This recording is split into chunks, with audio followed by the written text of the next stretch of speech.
If you earn around $3,000 a month, but still end up with almost nothing left by the end of the month, this video is for you. And let me be clear from the start, the problem is not your income and it's not you. The problem is how most people are taught to handle money. Hi, my name is Buxio, and I study how people actually manage their money in real life. Not motivation, not quotes, but real habits and decisions that either build savings or keep people stuck at zero. Today we're talking about a simple but powerful topic: how to start saving money when your monthly income is around $3,000. By the end of this video, you'll have a clear, practical system you can use immediately without complicated spreadsheets or extreme budgeting. People genuinely want to save money. They're not irresponsible. They're not lazy. They just repeat the same pattern every month. They get paid, they tell themselves this is the month they will finally save, and then life happens. Bills, groceries, subscriptions, small daily expenses, one by one, the money disappears.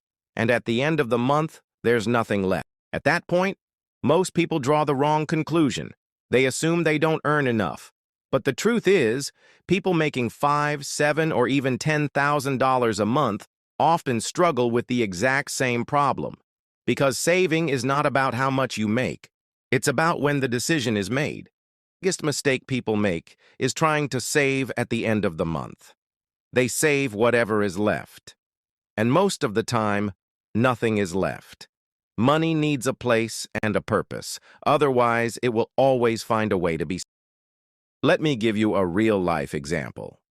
Imagine Sarah, a marketing assistant earning $3,000 a month. She pays rent, utilities, groceries, and a few subscriptions. She even treats herself to coffee or lunch out a few times a week. By the time the month ends, she looks at her bank account and sees almost nothing left. She feels frustrated and guilty, thinking she's doing something wrong. But here's the truth: she isn't. Her money just doesn't have a system. People who successfully save money do the opposite. They pay themselves first. The moment the money comes in, a portion is automatically set aside. It could be $200, $300, or even just $50. The amount doesn't matter as much as the habit. Then you live on what remains. That single change shifts everything. Let's break it down for a $3,000 income. Step 1. Fixed expenses. This includes rent, bills, insurance, anything that's non-negotiable. Step 2. Savings. Decide on a percentage or a set amount and move it to a separate account. Step 3. Daily living expenses. This is the money you'll actually use for groceries, transport, coffee, or small fun activities. Step 4. Discretionary spending. These are the extra treats or hobbies. By structuring your money this way, you remove decision fatigue. Your brain no longer has to figure out what to spend and what to save. Even if the savings amount isn't perfect, consistency matters more than precision. The goal is habit, not perfection. Once saving becomes automatic, your brain adapts quickly. That money stops feeling available, and the stress disappears. Even if the savings amount isn't perfect, consistency matters more than precision. The goal is habit, not perfection. Once saving becomes automatic, your brain adapts quickly. That money stops feeling available, and the stress disappears. Let's add another example. Alex is a software developer earning $3,000 a month. He tried to save at the end of the month for years. Every month he promised himself this would be different. But unexpected expenses always came up. His car needed maintenance, his friends invited him out, or he simply forgot. When he switched to Pay Yourself First, he started saving $250 every month automatically. At first, he noticed it immediately in his lifestyle, but he adapted. Within a few months, Alex didn't miss that money at all. It became part of his reality. Now, let's talk about psychology. Why do we fail when trying to save? Our brains are wired for instant gratification. Spending money gives immediate pleasure, while saving feels abstract and distant. That's why systems are so important. Systems remove friction and bypass willpower. Willpower is limited. Systems are reliable. Here's a practical tip. Make saving fun and meaningful. Name your accounts. Emergency fund, vacation, new laptop. When you see those goals, your brain treats the money differently. You're not just putting cash aside, you're building something. Each deposit feels like progress. Another tip, automate transfers.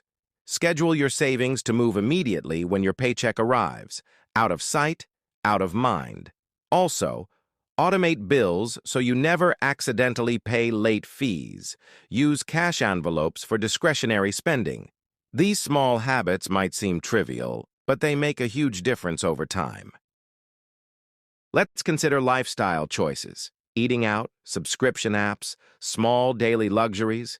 They may feel harmless, but they add up. $10 here, $15 there, over a month. Suddenly, that's hundreds of dollars.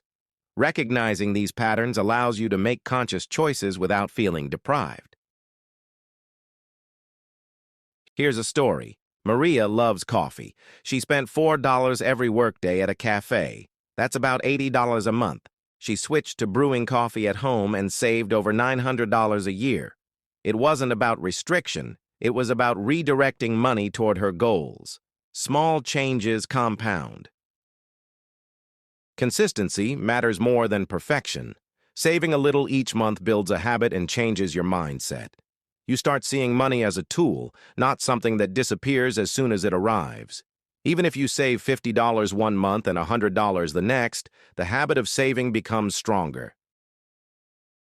Let's summarize the system for $3,000 income. Fixed expenses, rent, bills, insurance. Savings first. Automated transfer to a separate account. Daily living, groceries, transportation, essentials. Discretionary spending, treats, hobbies, fun. Once this system is in place, life becomes predictable. You know exactly what you can spend and what's already saved. Your brain relaxes because there's no constant internal debate. Money stops controlling your mood. And here's the long-term effect. Security. Saving even small amounts consistently reduces stress, builds confidence, and opens opportunities. Want a trip, an emergency fund, a new gadget? All become possible without financial panic. So if you remember one thing from this video, let it be this. The problem isn't income. The problem isn't you. The problem is the lack of a system.